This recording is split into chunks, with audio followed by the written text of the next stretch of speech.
A lot of people dislike rainy season in Japan because it rains. Bucketing down might be a more appropriate term, but I myself find it an enjoyable change of pace. It holds back the grueling summer heat, I sleep better to rain sounds, and it provides essential nutrients for growing traffic cones. There is, however, something that needs to be addressed, even in the throes of my carefree puddle stomping. Here's a sad scene to give you a clue. Or, for the literate among you, you already know because it's the title of the video. That's right, it's umbrellas. I'm going to whinge about umbrellas in this one. Because litter in Japan is on the whole very rare, but as soon as umbrellas enter the equation, all of that goes out the window. Throw them on the ground and let nature take its course. Or string them up on some fence somewhere to collect water and wait for somebody else to sort it out. Look, an ancient umbrella unearthed by the melting of the glaciers. I thought this one was a swan relaxing on an island until I looked a bit closer. And the whole not stealing stuff thing, that doesn't apply either. They're one of the few things people actually pilfer, along with bicycles and other unmentionables. The situation annoys me because they're ugly hunks of plastic that quickly fall apart and pollute the environment, and the problem doesn't seem to be taken seriously at all. Part of the issue is that scores of crappy ones are sold at convenience stores and even 100-yen shops for incredibly cheap prices, so people will buy them for one day or even 10 minutes of rain, and then leave them to rot. I've lost count of the number of umbrella graveyards I've encountered. Millions of them shoved into some narrow, unused space like spent fuel rods, often near a convenience store, as people pop in and leave their umbrella outside, before leaving a minute later and forgetting it entirely. And then when you enter a store on a rainy day, you have the option of picking up a long plastic sheath to carry your umbrella in, to prevent it from dripping everywhere.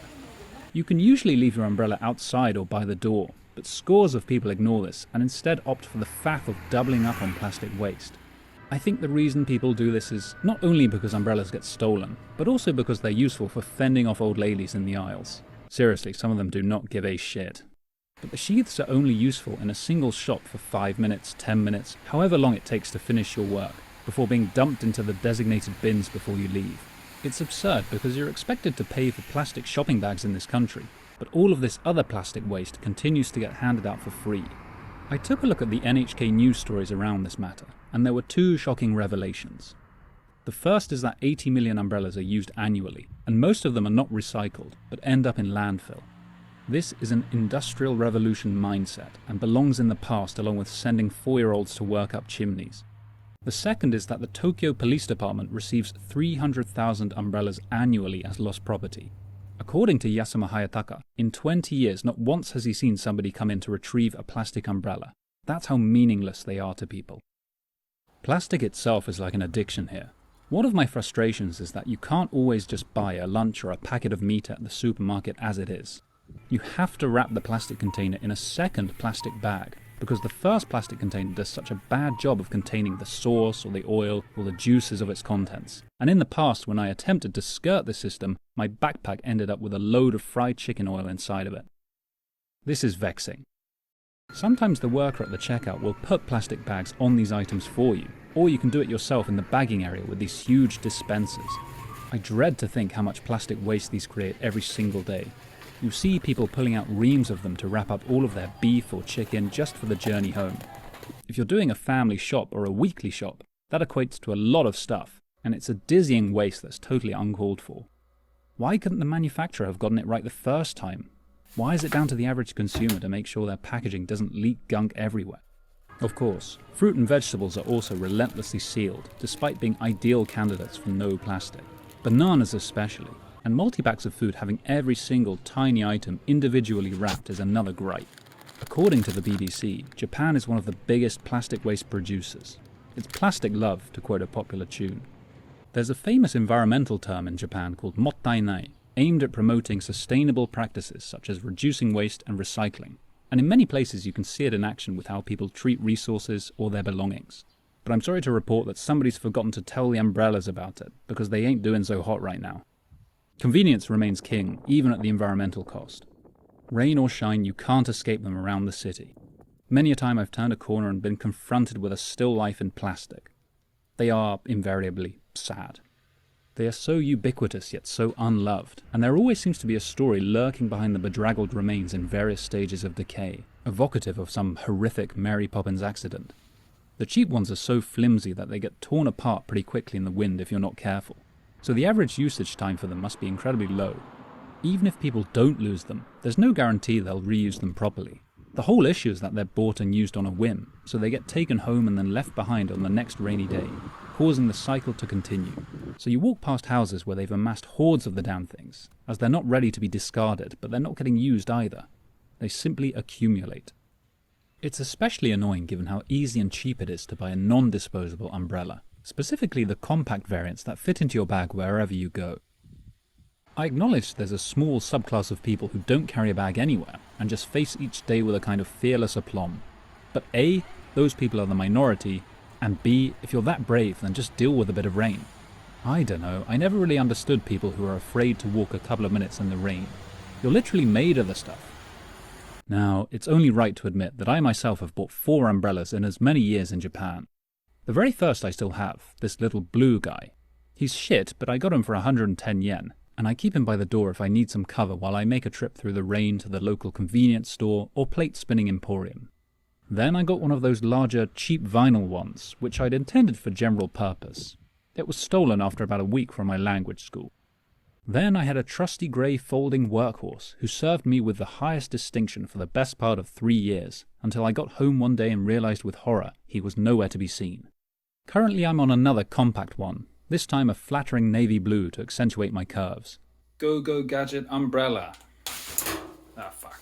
Although I tried spinning it around the other day to rid it of leftover water, and it flew off the string it had been attached to and smashed into the ground. This happened right outside my workplace, so people definitely saw. But luckily the body's built right, and it got back up before the referee could count to 10. Not sure I can get this string back in there though. It's ridiculous though. I honestly think nobody in this country actually needs to buy a new umbrella for the next few years, if only there were the means to redistribute the sheer excess of perfectly good but unused brollies that now exist in homes, alleys and lost property stockpiles. There's a strong second-hand goods economy in Japan as it is. I'm always impressed at the condition things are in. People tend to take care of their stuff here.